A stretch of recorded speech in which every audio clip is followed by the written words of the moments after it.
Alright, so before we get started, I just want to give a huge shout out to WinMax for sponsoring this video. Also Garrett from 702 Laser for letting us use his garage for the install. So back in October, my car finally hit the 5-year mark, which also marks the last payment on my car. Also roughly about 98,000 miles. I think it's a good time to finally change the brakes. Yeah. So even though we're using a small lift for this install, jack stands will work fine. Also helping us with the install, we have our ace mechanic Kylie. And as for the brakes themselves, I'm going with the WinMax W1s.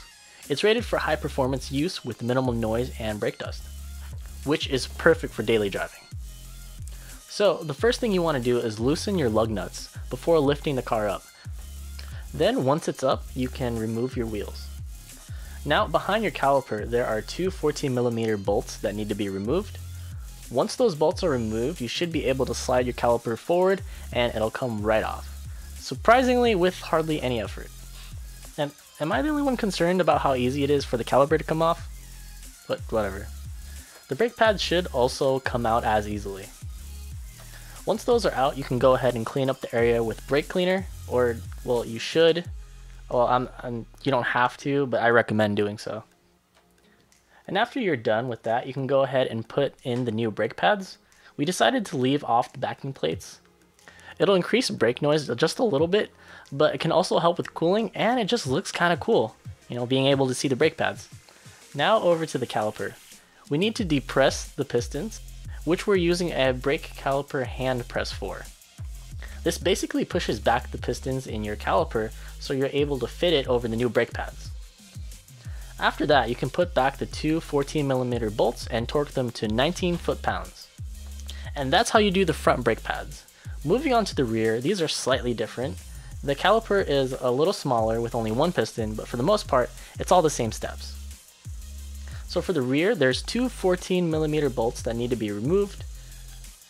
After that, slide out the caliper and take out the old brake pads. Spray some brake cleaner here and there, swap in the new brake pads, compress the piston in the caliper and put it back on. Okay, so yeah, pretty much the exact same steps.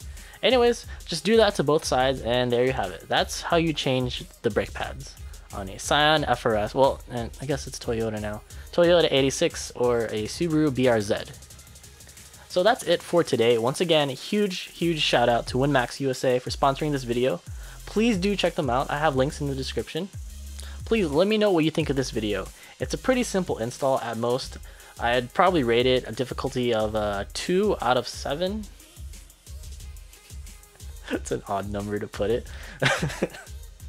If you have any questions or concerns, feel free to leave a comment down below. Don't forget to check me out on Instagram, Facebook, Twitter. I have links to all those in the description.